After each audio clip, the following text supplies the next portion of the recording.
तो अपने संस्कारों को हमें धारण करना होगा, तभी हमारा जीवन सुखमय होगा।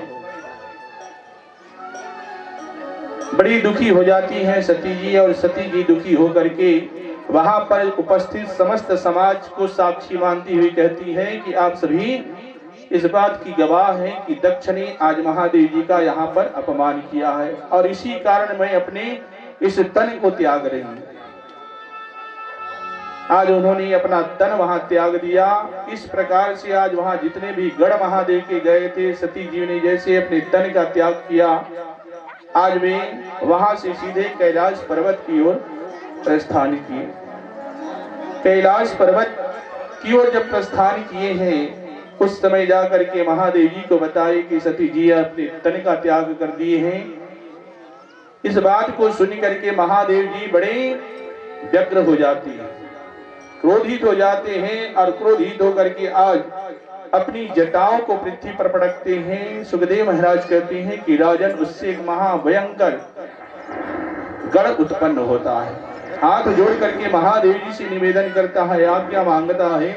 उस समय महादेव जी कहते हैं कि वीरभद्र जाओ और जा करके दक्ष को समाप्त कर दो, उसकी यज्ञ को नष्ट कर दो।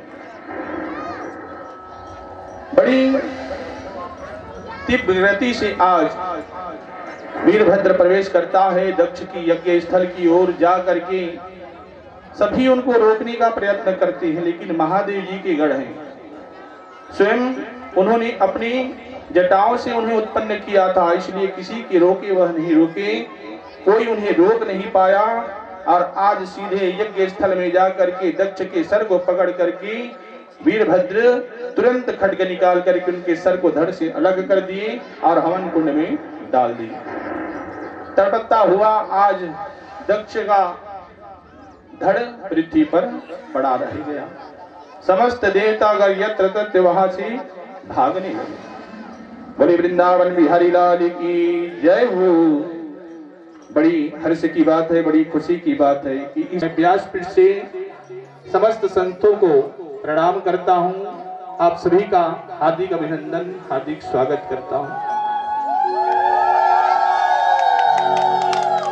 बड़ा ही सौभाग्य होता है साधु संतों का दर्शन प्राप्त होना, आप सभी का और साथ ही साथ मेरा भी। बड़ा सौभाग्य है कि आज मैं इस व्यास पर बैठा हूं और मेरी इस कथा स्थल में पवित्र आत्माओं का, संतों का आगमन हुआ है। मेरा यहाँ कथा कहना सार्थक हो गया। आपको भी स्वागत पूजन करें। आइए हम सभी संकीर्तन की ओर चलते हैं। हरि कीर्तन, हरि स्मरण करते हुए आज परम आनंद की अनुभूति करते हैं। बोले वृंदावन बिहारी लाल भक्ति शिव है मुक्ति धाम, शिव है ब्रह्मा, शिव है विष्णु, शिव है मेरो राम, शिव है मेरो राम। हेलो सुबह न आए न ऐसे शाम, ऐसी सुबह न आए न ऐसे शाम। जिस दिन जुबां पे मेरी, जिस दिन जुबां पे मेरी आए न शिव का नाम, ऐसी सुबह न आए न ऐसे शाम, ऐसी सुबह न आए न ऐसे शाम। जिस दिन जुबां पे मेरी, जिस दिन जुबां पे मेरी आए न शिव का नाम। ओ नमः शिवाय, ओ नमः शिवाय, ओ नमः शिवाय, ओ नमः शिवाय। तेरी खोज में न जाने कितने युग मेरे बीते, अंत में काम क्रोध में हारे, ओ बोले तुम जीते। सागर से तर जाऊंगा, सागर से तर जाऊंगा, लेकर तेरा नाम। ओम नमः शिवाय।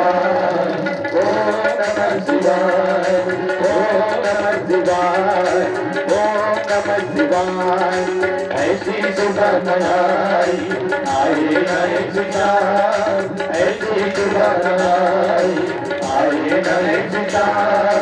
इस दिन जुबा पे मेरी, इस दिन जुबा पे मेरी आए नसीब का नाम। ओम नमः शिवाय, ओम नमः शिवाय, ओम नमः शिवाय, ओम नमः शिवाय, ओम नमः शिवाय, ओम नमः शिवाय, ओम नमः शिवाय, ओम नमः शिवाय। जय हो बोल भाग्य बिहारी लाल की जय। अभी हमारे बीच उपस्थित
यज्ञ स्थल को ध्वस्त कर दिया।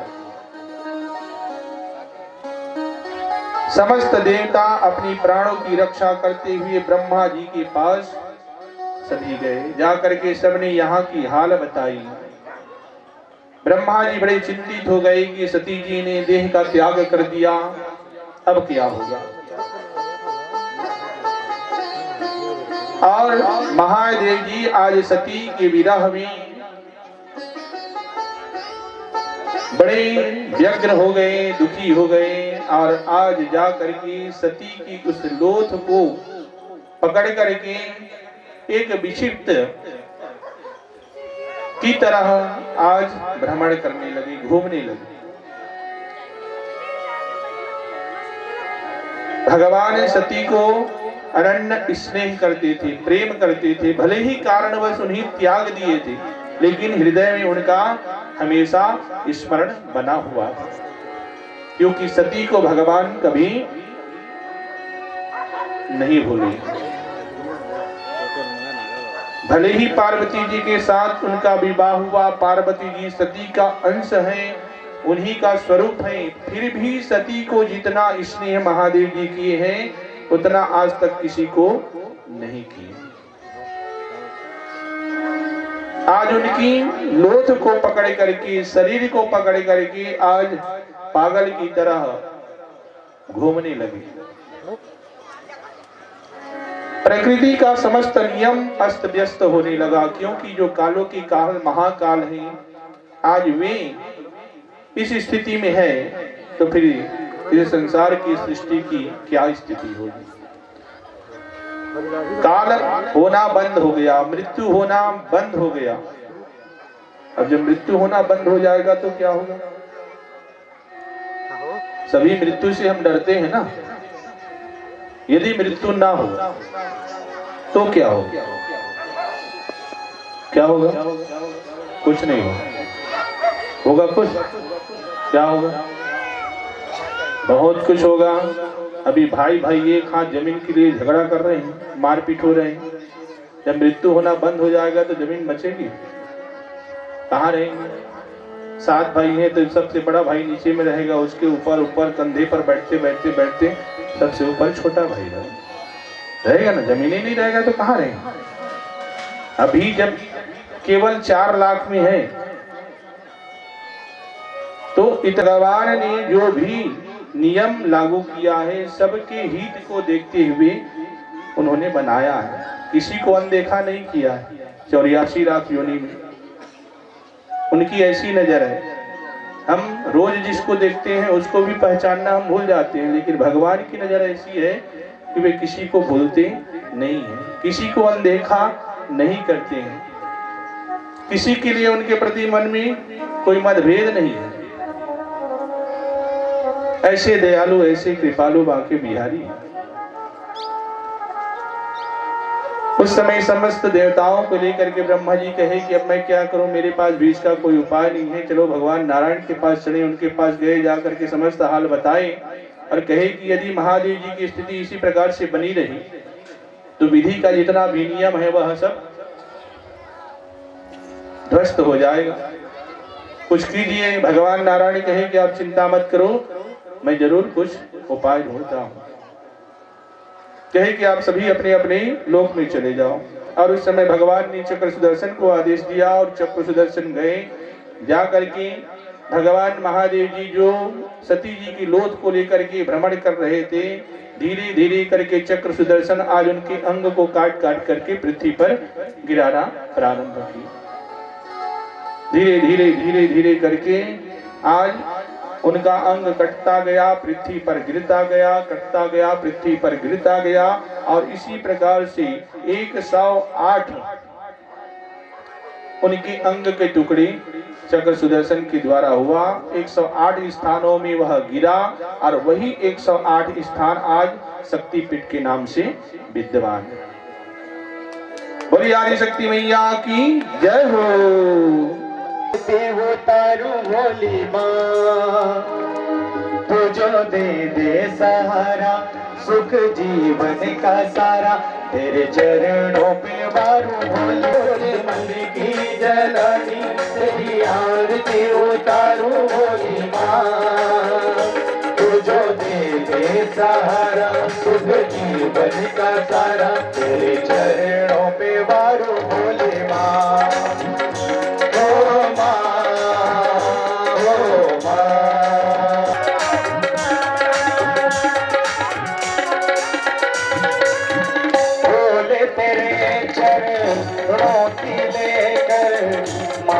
तिलक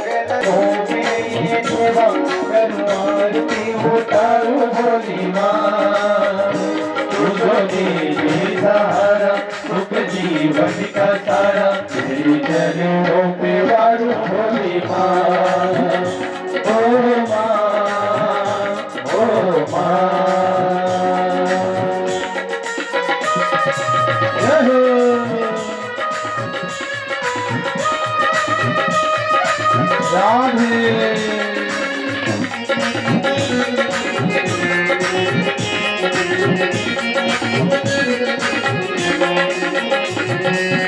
सफल हुआ जन्म के मैं था जन्मों से कंगाल।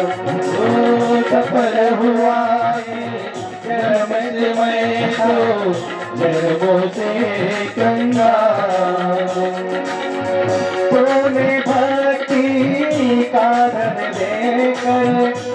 दिया माला रहे जब तक ये प्राण, प्रभु तेरा ही ध्यान, नाम तेरा पुकारो भोली माँ। तू जो दे सहारा, तुम जीवन का सारा, मेरे चरणों पे वालो भोली माँ। ओ माँ लेके पूजा की थाली, जल मन की जगाली, तेरी आरती उतारो भोली माँ। तुझो दे सहारा, शुभ जीवन का सारा, तेरे चरणों पे वालो भोली माँ। ओ माँ, ओ माँ, ओ माँ, ओ माँ, ओ माँ, ओ माँ, ओ माँ, ओ माँ। जय हो।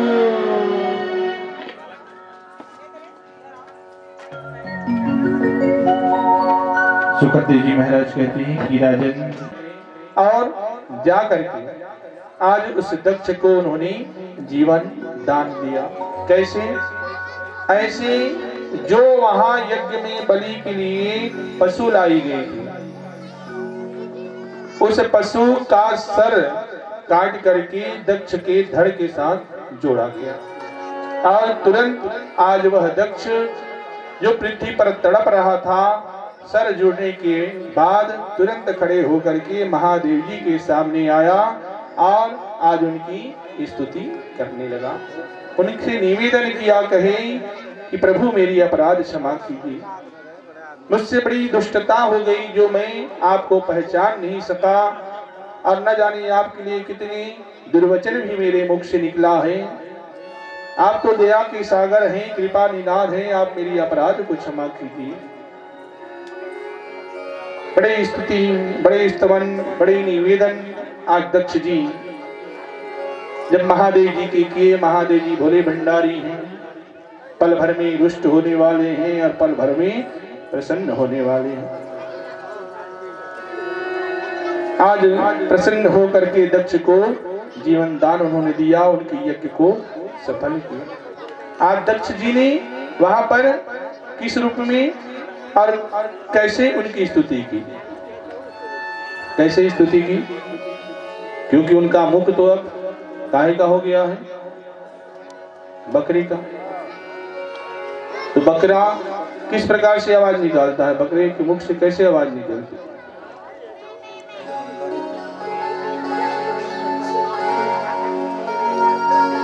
तो बकरे के मुख से आवाज उसी प्रकार से निकलती है जब आप अपने होठों पर उंगली यदि फेरेंगे और आवाज निकालेंगे, तो जो आवाज निकलती है उसी प्रकार से आवाज निकाल करके दक्ष ने महादेव जी की स्तुति की। चलिए एक बार आवाज निकालिए। बहुत बहुत धन्यवाद। और इसी प्रकार से आवाज में आज दक्ष जी ने महादेव जी की स्तुति की। सुखदेव महाराज कहे कि राजन, उसी दिन से भगवान महादेव जी दक्ष जब इस प्रकार से प्रसन्न हुए, कहे कि दक्ष तुम्हारी इस प्रकार की स्तवन, इस प्रकार की स्तुति को सुन करके मैं बहुत प्रसन्न हुआ हूँ। आज के बाद जो मेरी मंदिर में मेरी पूजा करने के लिए आएगा और इस प्रकार से आवाज निकाल करके मेरी पूजा करेगा, उसका मनोकामना मैं जल्द पूर्ण करूंगा। और इस प्रकार से महादेव जी ने आज दक्ष जी को वरदान प्रदान किया, उनकी यज्ञ की रक्षा की, उनको जीवन दान दिया। इधर सती जी देह त्याग करने के बाद हिमांचल राजा के यहाँ जाकर के पुत्री रूप में जन्म ली, और समस्त देवताओं के निवेदन करने पर पुनः महादेव जी जाकर के पार्वती जी से विवाह किए, उन्हें कैलाश पर्वत पर लाए और ला करके वहां निवास किए। ये पावन कथा सुखदेव महाराज आज राजा परीक्षित को सुनाए। सुखदेव महाराज कहे कि राजन, उत्तानपाद राजा की जो सुरुचि पत्नी थी वह सुंदर थी, उसकी सुंदरता पर उत्तानपाद राजा आसक्त थे और हर समय उसी के पास व्यतीत किया करते थे। सुनीति का ध्यान नहीं रखते थे और यदि कोई व्यक्ति किसी पर आसक्त हो जाए तो क्या करता है, उसी के हिसाब से अपना जीवन जीता है। उसका विरोध वह नहीं कर पाता, उसकी समस्त अपराध को भी वह सहन करता है। ऐसी उसकी स्थिति हो जाती है, अर्थात वह अपने बस में नहीं रहता है।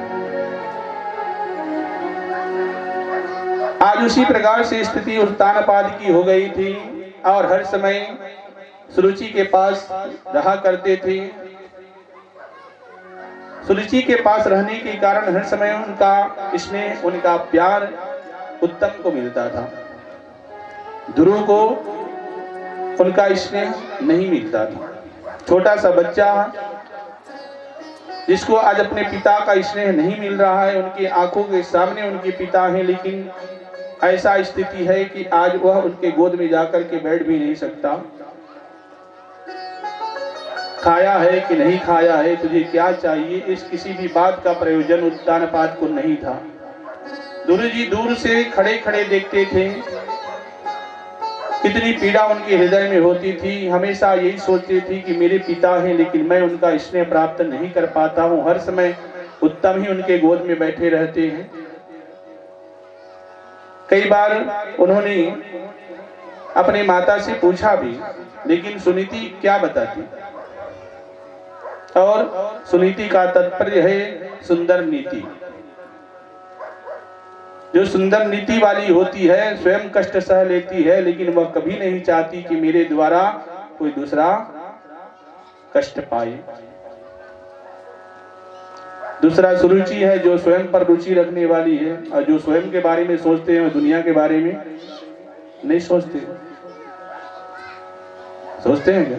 नहीं सोचते। उनको केवल अपने से मतलब है, अपना पहनना, अपना खाना, अपना घूमना, अपना सोना, हर चीज अपने बारे में सोचते हैं, दूसरे के बारे में नहीं सोचते। 10 व्यक्ति बैठे हैं लेकिन उनको भूख लगेगा, स्वयं जाकर के अकेले निकाल के खा लेंगे। उनको नहीं कहेंगे चलो खाना खाएंगे। ऐसे समय व्यतीत होता गया, धीरे धीरे ध्रुव बढ़ने लगे, और बढ़ने लगे तो ज्ञान भी होने लगा, समझने लगे। 2 साल का 3 साल का बच्चा कुछ नहीं समझता, लेकिन जैसे ही 4 साल 5 साल में प्रवेश करता है थोड़ा थोड़ा समझने लगता है आपके व्यवहार को, आपकी हाव भाव को। इसी तरह से ध्रुव भी समझने लगा। एक दिन उसने निश्चय कर लिया कि मैं भी मेरे पिता की गोद में बैठ के रहूंगा, चाहे इसके लिए मुझे कुछ भी करना पड़े। अब इस ध्यान में वह लगा रहता था। एक दिन वह समय आ भी गया। ध्रुव दौड़ते हुए बाहर से आए, महल के भीतर जैसे ही प्रवेश किया उन्होंने अपने पिता को देखा। उस समय उनके पिता की गोद खाली थे, और तब जाकर के ध्रुव तुरंत अपने पिता की गोद में बैठ गए। वहां सुरुचि खड़ी थी, तुरंत हाथ पकड़ करके ध्रुव को नीचे उतार देती है और कहती है कि ध्रुव तू इस स्थान में बैठने के योग्य नहीं है। अब विचार कीजिएगा, 5 साल का छोटा सा बच्चा आज अपने पिता की गोद में बैठा है, लेकिन वहीं ये कहा जाता है कि वह उस स्थान में बैठने के योग्य नहीं है। क्या किसी पुत्र को अपने पिता की गोद में बैठने की योग्यता चाहिए?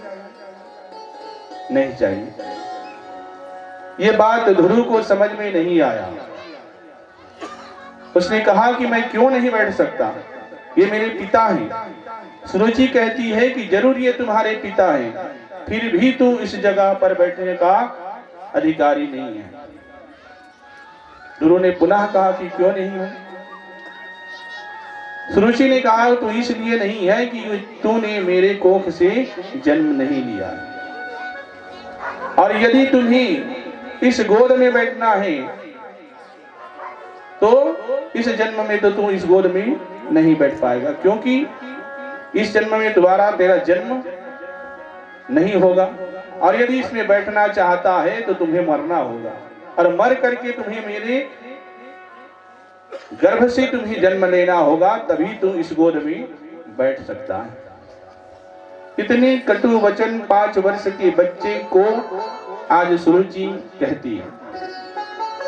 विचार कीजिए, नहीं तो ममता एक ऐसी है कि हर एक स्त्री के हृदय में वह निवास करती है। हर बच्चे के लिए उनके हृदय में ममता रहती है। लेकिन आज सुरुचि का वहां बर्ताव ऐसा प्रतीत हो रहा है कि जैसे अपनी को छोड़ करके संसार के किसी भी के ऊपर उनको ममता नहीं। बड़ा दुख ध्रुव को हुआ और दुखी होकर के आज ध्रुव रोने लगे और रोते हुए दौड़ते हुए वहां से अपनी माँ के पास गए। जाकर के सुनीति की गोद में बैठ करके सिसक करके रोने लगे। अपने पुत्र को रोते हुए देख करके सुनीति बड़ी व्याकुल हो गई, समस्त उनकी अंग को देखने लगी। माताएं सबसे पहले क्या करती हैं, जब बच्चा रोता है तो सबसे पहले उनके अंग का स्पर्श करती हैं, कहीं कोई कीड़ा मकोड़ा कोई जंतु तो इसके सर पर शरीर पर नहीं लगा। उसके बाद उन्हें दूध पिलाएंगे, उस पर भी वह चुप नहीं होगा तो और अनेक प्रकार की उपाय उन्हें चुप कराने का करती हैं। जब तक वह चुप ना हो जाए तब तक माता व्याकुल रहती है। जब वह शांत होता है तभी माँ भी शांत होती है। ये माँ की ममता है जो निस्वार्थ होता है।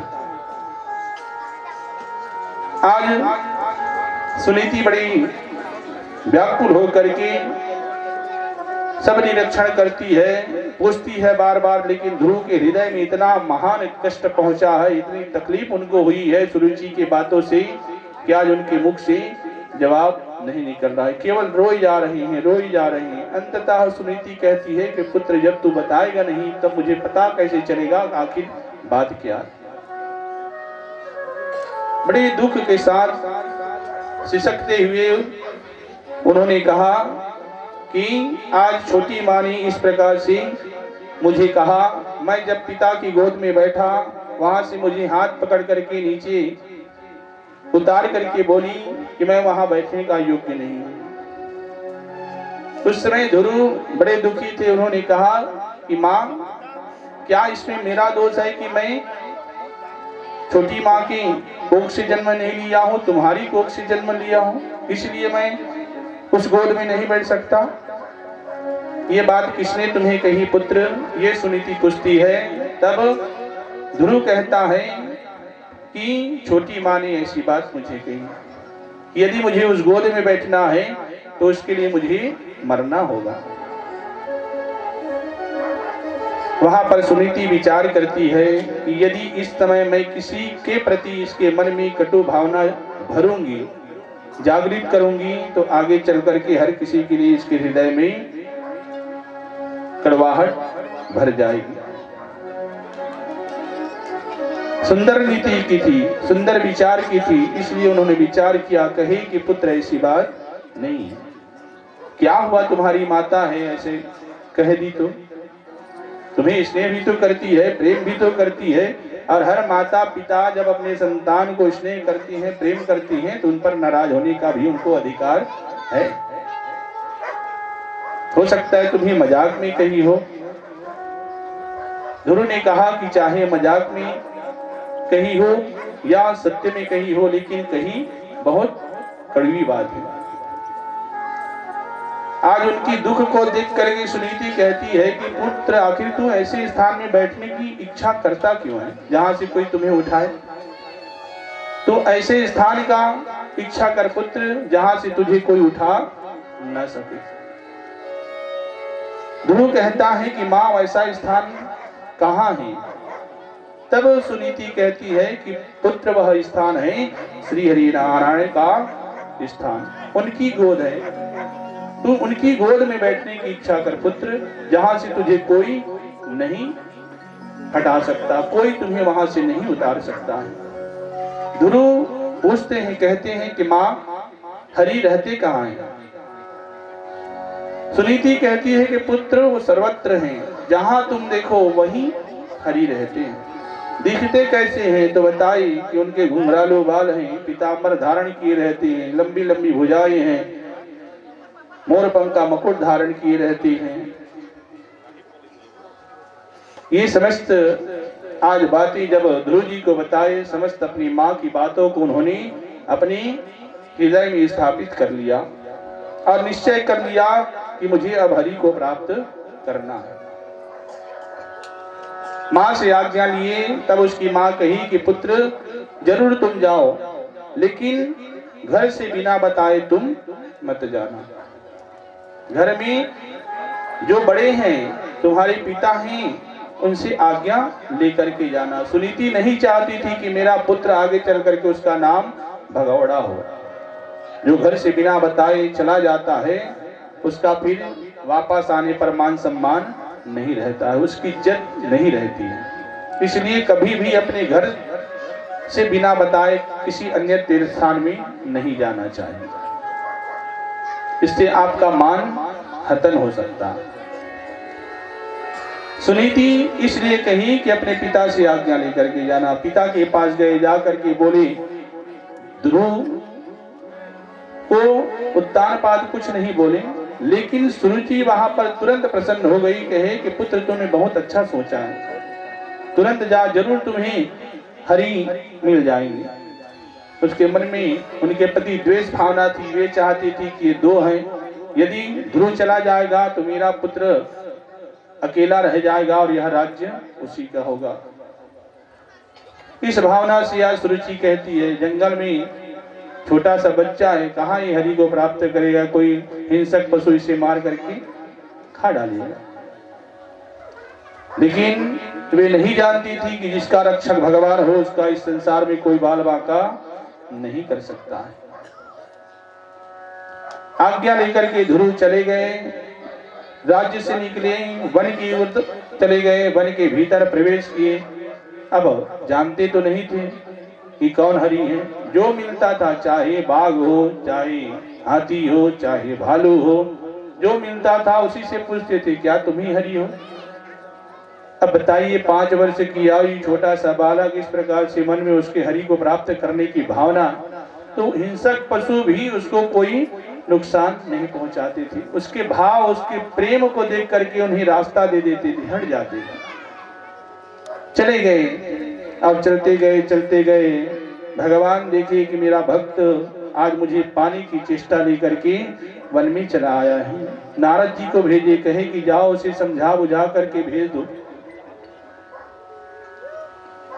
नारद जी आए, लेकिन भगवान उस दृष्टि से उन्हें नहीं भेजे थे। भगवान ये जानना चाहते थे कि ये मेरा भक्त मुझे पाने की कितनी लालसा रखता है, मुझे पाने के लिए क्या क्या कर सकता है, ये भगवान देखना चाहते हैं। जैसे हम सभी भक्तगण भगवान की परीक्षा देते हैं ना, लेते हैं कि नहीं लेते? लेते हैं। कुछ हमारी मनोरथ है जो हम भगवान को सुनाते हैं, मनोरथ पूरी नहीं होती है तो क्या कहते हैं, अतका मैं उपवास थात रहा था, अतका पूजा पाठ कर रहा था, तब वो भगवान सभी की सुनते हैं। लेकिन वे देखना चाहती हैं कि इसको मेरे ऊपर कितनी निष्ठा है, कितनी विश्वास है, मुझे पाने के लिए ये कितने हद तक कार्य कर सकता है। नारद जी गए, जाकर के उन्हें बहलाने का प्रयत्न किए, लेकिन ध्रुव जी तो निश्चय कर चुके थे। नारद जी ने देखा कि ध्रुव वापस जाने वाला नहीं है, तब उन्होंने कहा कि पुत्र जरूर तुम्हें परमात्मा की प्राप्ति होगी। उन्होंने उस सुंदर स्वरूप को बताया जो परमात्मा की है। कहे कि पुत्र इस सुंदर स्वरूप को अपने हृदय में स्थापित कर, और हृदय में स्थापित करके निरंतर जैसी तेरी शक्ति है उसके आधार पर तू भगवान को पाने का तप कर। पहले शुरुआत में कम करना, उसके बाद धीरे धीरे अपनी क्रिया को बढ़ाते जाना, अति शीघ्र तुझे परमात्मा की प्राप्ति होगी। उसके लिए आज नारद जी ने एक पावन पवित्र नाम ध्रुव जी को बताया। कहे कि पुत्र निरंतर तू इसी नाम का स्मरण करता जा और तुझे परमात्मा अवश्य मिलेंगे।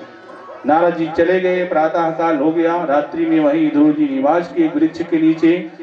प्रातः काल नदी सरोवर जैसी वहां पर व्यवस्था थी, उसमें स्नान किए। स्नान करने के बाद एक वृक्ष के नीचे एक पत्थर के ऊपर बैठ गए और वहां बैठ करके पद्मासन ध्यान मुद्रा में आसन लगाए और ध्यान मुद्रा में आसन लगा करके उस छवि को अपने हृदय में स्थापित किया जो नारद जी ने बताया था। और आंख बंद किए, चक्षु नेत्र से, अंतःकरण की दृष्टि से आज उन्होंने परमात्मा का अपने हृदय में अवलोकन किया और अवलोकन करते हुए उसी पर ध्यान लगाते हुए आज उस पावन मंत्र का उन्होंने जाप करना प्रारंभ किया। क्या? ओम नमो भगवते वासुदेवाय नमः। ओम नमो भगवते वासुदेवाय नमः। ओम नमो भगवते वासुदेवाय नमः। ओम नमो भगवते वासुदेवाय नमः। ओम नमो भगवते वासुदेवाय नमः। ओम नमो भगवते वासुदेवाय नमः। ओम नमो भगवते वासुदेवाय नमः। ओम नमो भगवते वासुदेवाय नमः। ओम नमो भगवते वासुदेवाय नमः। ओम नमो भगवते वासुदेवाय नमः। ओम नमो भगवते वासुदेवाय नमः। ओम नमो भगवते वासुदेवाय नमः। निरंतर पावन आज इस पवित्र नाम का मंत्र का गुरु जी जाप करने लगे। छोटे से बालक थे, 5 वर्ष की आयु थी। दोनों समय नारद जी ने कहा था कि जैसी तुम्हारी शक्ति हो वैसे ही तुम्हें तप करना है। दोनों समय तप, आज उन्होंने दोनों समय भोजन करके तप करना प्रारंभ किए। पद्मासन में बैठे थे, ध्यान मुद्रा में बैठे थे और पद्मासन में बैठना बड़ा कठिन कार्य है कि नहीं? कहीं कि अपनी शक्ति के अनुसार प्रारंभ करना। 1 घंटा बैठे, कुछ क्षण के लिए फिर उठ गए, फिर इधर उधर किए, फिर बैठे, फिर 2 घंटा बैठे, फिर उठ गए, फिर इधर उधर किए, फिर 1 घंटा बैठे। इस तरह से कुछ बैठने की क्रिया को धीरे धीरे धीरे धीरे करके बढ़ाने लगे। 1 माह व्यतीत। आज भीतर जिस रूप को देखता था, आज वही जब बाहर उसको दिखाई दिया, तुरंत उसके चरणों पर गिर गया और साष्टांग प्रणाम करते हुए कहा कि प्रभु आप धन्य हैं, आपको कोटि कोटि प्रणाम है। आज अपने परम भक्त को प्राप्त करके भगवान कहे कि गुरु मैं धन्य नहीं, तुम्हें पा करके, तुम्हारी जैसे भक्त पा करके मैं धन्य हो गया हूं।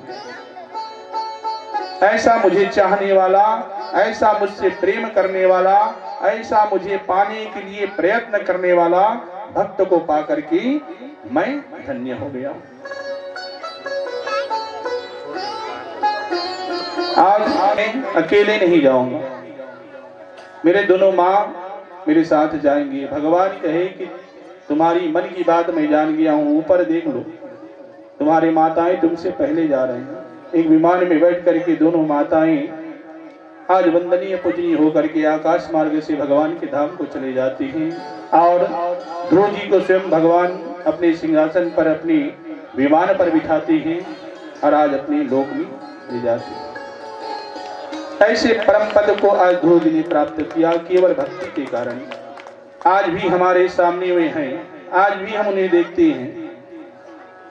आज आ रही हैं, उनसे ऊंचा स्थान और किसी ग्रहों का नहीं है।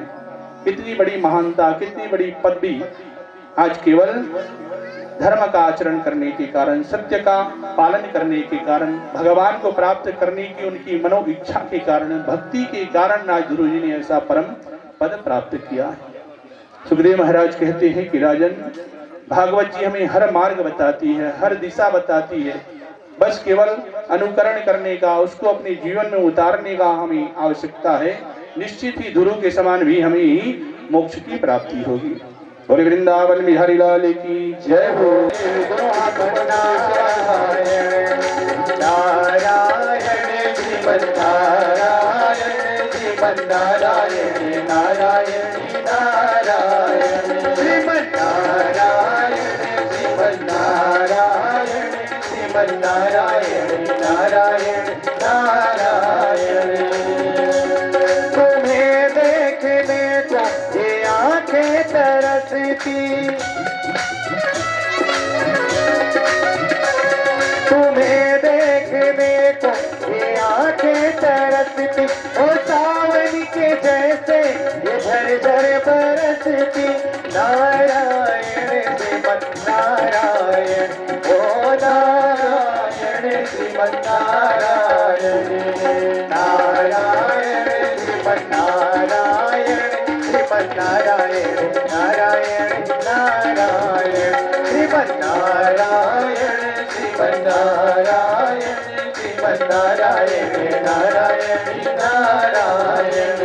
समस्त ब्राह्मणों को, ऋषि मुनियों को कुछ भी अच्छा नहीं लगता था। एक दिन सबने मन में विचार किया कि क्या इस राजा के भय से हम अपने धर्म को भी छोड़ देंगे। सबने यह सलाह की, कहे कि चाहे कुछ भी हो जाए हम यज्ञ करना, हवन करना नहीं छोड़ेंगे, भले ही यह राजा हमें मृत्यु दंड देगा।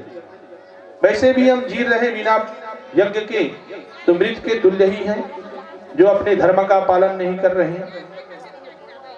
तो इसके बजाय अपने धर्म की रक्षा करते हुए यदि हमारी प्राण भी चली जाए तो कोई बात नहीं। आज सभी यही चेष्टा किए। इस प्रकार से सबने परामर्श वहां पर व्यक्त किया। सभी एकत्रित हुए और यज्ञ प्रारंभ किए। यज्ञ जैसे ही प्रारंभ हुई, राजा को पता चला, समस्त ऋषियों ने ब्राह्मणों को बुलाए, कहे कि तुमने मेरी बातों की अवहेलना की है, इसलिए तुम्हें दंड मिलेगा। बताओ तुम्हें कैसा दंड दिया जाए, कैसे तुम्हें मृत्यु प्रदान किया जाए। उस समय समस्त ऋषि मुनिगण बड़े क्रोधित थे। आज इस प्रकार से आज वेन राजा की बातों को सुन करके उनका कोप और बढ़ गया और उन्होंने कहा कि यह मूर्ख है, दुष्ट राजा, तू हमें क्या मृत्यु दंड देगा? तू तो इतना धर्मी है कि तेरा कहना कुछ नहीं होगा, और तू हमें क्या मारेगा? तू इस पृथ्वी पर रहने के लायक नहीं है। तुझ जैसे दुष्ट राजा यदि इस संसार में हो जाए तो यह संसार ऐसे ही नष्ट हो जाएगा। इसलिए जा, हम तुम्हें श्राप देते हैं, तुम्हारी इसी वक्त मृत्यु हो जाए, तू मर जा। समस्त ब्राह्मणों ने, ऋषि मुनियों ने आज उस वेन राजा को श्राप दे दिया। तुरंत राजा सिंहासन से गिर पड़ा और उसकी मृत्यु हो गई। ब्राह्मण वहां से चले गए। अब सिंहासन खाली हो गया, राज्य अनाथ हो गया। और जो जगह अनाथ हो जाता है, जिसका कोई मालिक नहीं रहता, उसका कोई महत्व नहीं रहता है। मालिक का महत्व जीवन में समझना चाहिए। मालिक का जीवन में बहुत महत्व होता है। यदि किसी भी वस्तु का हो, चाहे आपका धन। वक्त बीतता जा रहा,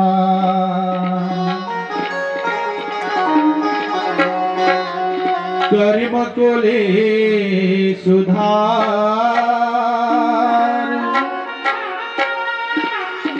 जीवन का दर्शन करो,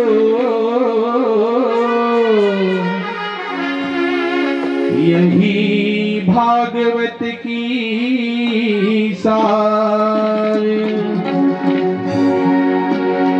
श्री भागवत भगवान की है आरती, पापियों को पाप से है कारती। श्री भागवत भगवान की, पापियों को पाप से है आरती।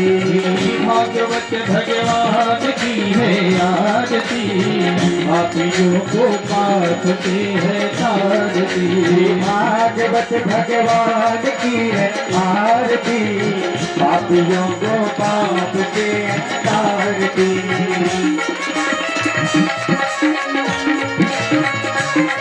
ये मुक्ति कंठ, ये पंचम वेद निराला,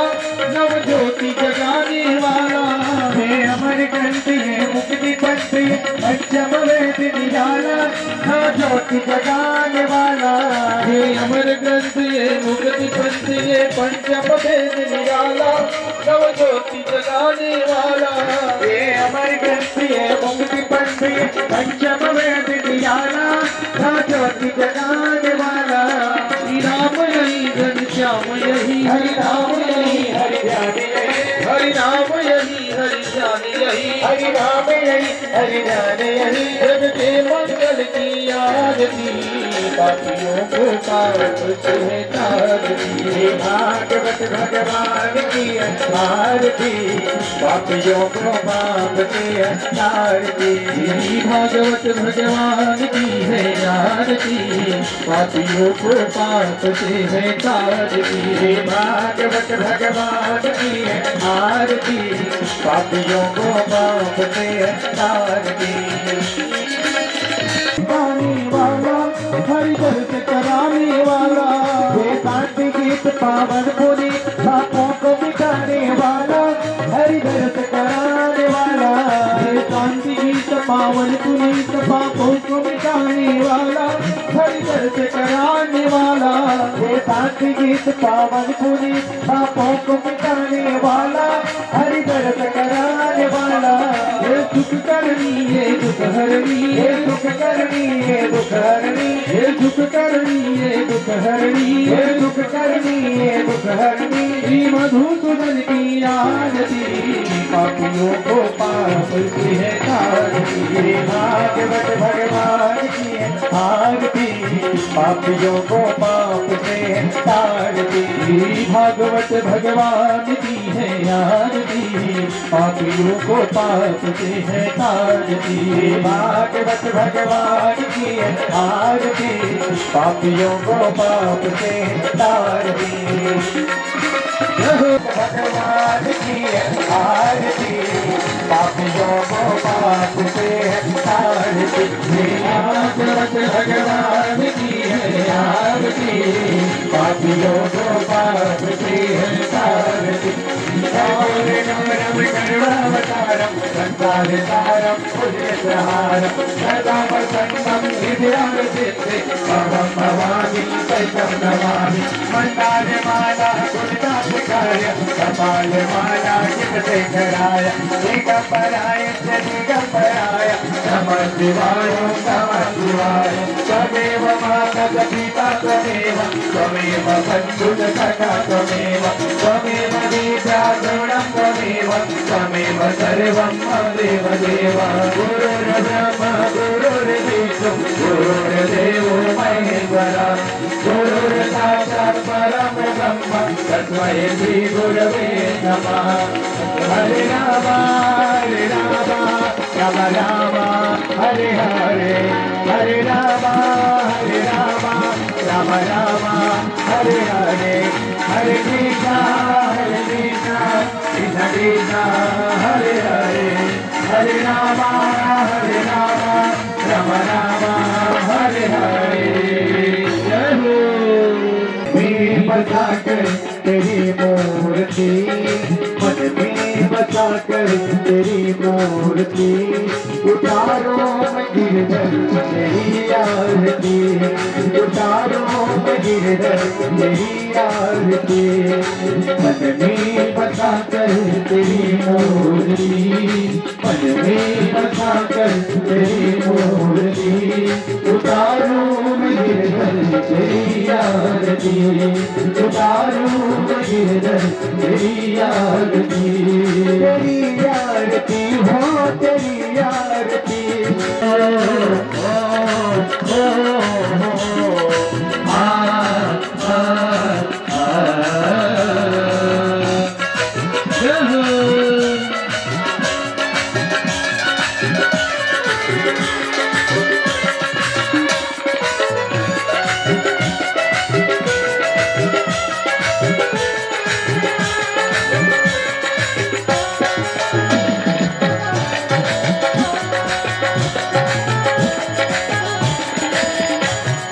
करुणा करो कष्ट हरो जान लो भगवन, में फंसे नाम तेरी नारद भगवन।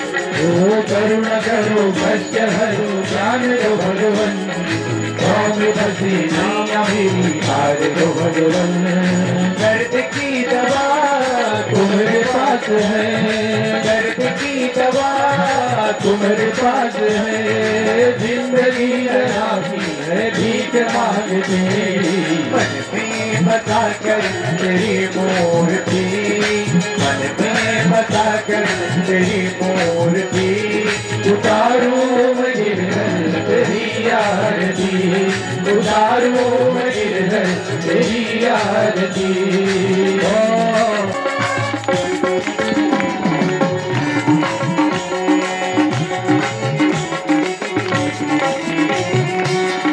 तुझसे काम यही सोचो भगवन, जिंदगी जब तेरे नाम कर दी हरिमन।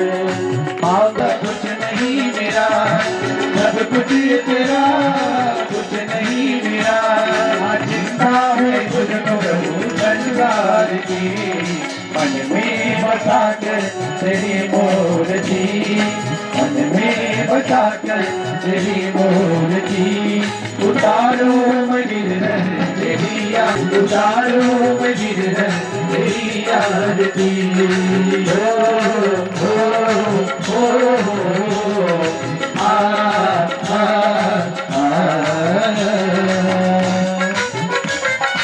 बता कर तेरी मूर्ति, उतारो मैं गिरधर तेरी आरती, उतारो मैं गिरधर तेरी आरती, उतारो मैं गिरधर तेरी आरती, उतारो मैं गिरधर तेरी आरती, उतारो मैं गिरधर तेरी आरती, उतारो मैं गिरधर तेरी आरती।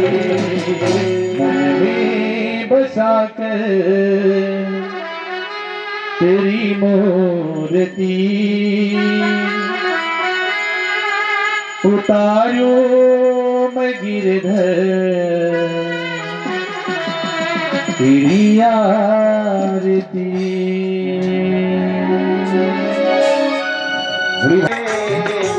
मुक्ति के लिए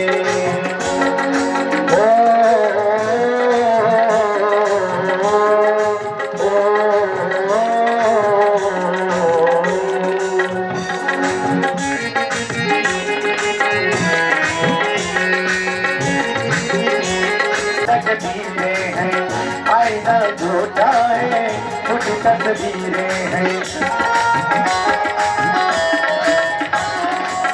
सच के हाथों में सच तकदीरें हैं, आईना झूठा है, कुछ तस्वीरें हैं। जहाँ दर्द है वही गीत है, जहाँ प्यास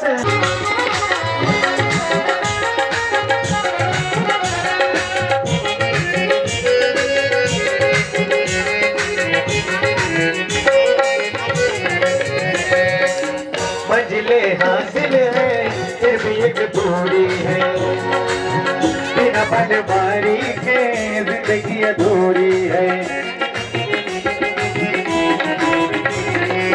मंजिले हासिल है फिर भी एक दूरी है, बिना पनवारी के जिंदगी अधूरी है।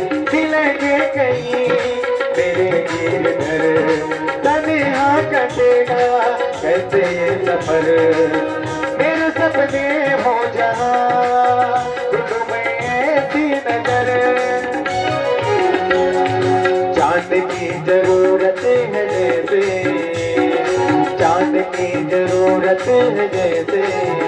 चांदनी के लिए बस एक भजन चाहिए, सांसों की जरूरत है जैसे, सांसों की जरूरत है जैसे।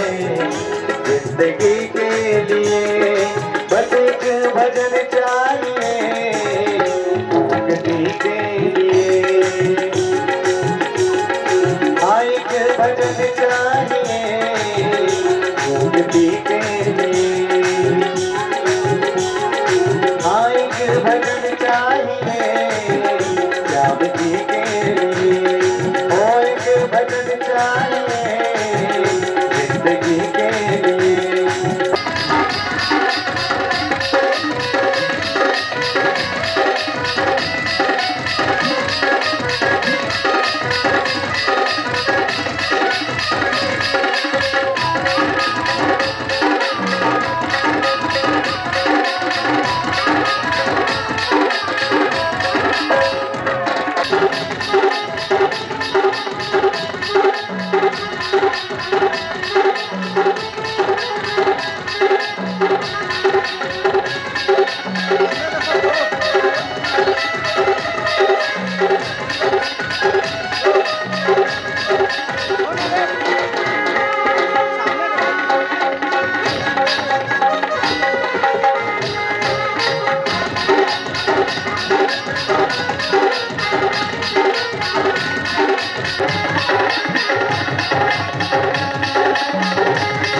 दिन तोरे मैं गुण गाए रामा आएगा बनवासी मोर रामा ओ आएगा रघुराई मोर रामा भगती बतोरे जिंदगी बिताए हो भगती बतोरे जिंदगी बिताए हो रात दिन तोरे मैं गुण गाए रामा आएगा रघुराई मोर रामा ओ आएगा रघुराई मोर रामा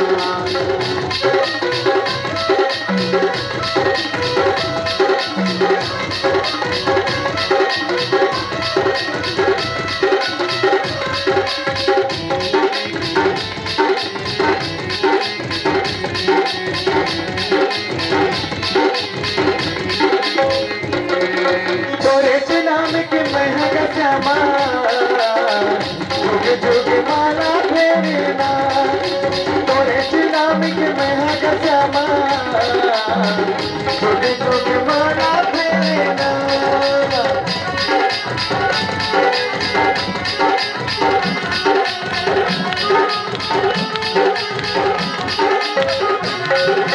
तोरे नाम के महक श्यामा जुग जुग माला फेरना तोरे कृपा पर जीवन बिताके आस लगाए रे भावना शरण में तेरे सुख पावा कर जावना आएगा बनवासी मोर रामा हो आएगा बनवासी मोर रामा भगती बतोरे जिंदगी बिताए हो भगती बतोरे जिंदगी बिताए हो रात दिन तोरे मैं गुण गाए रामा आएगा बनवासी मोर रामा हो आएगा बनवासी मोर रामा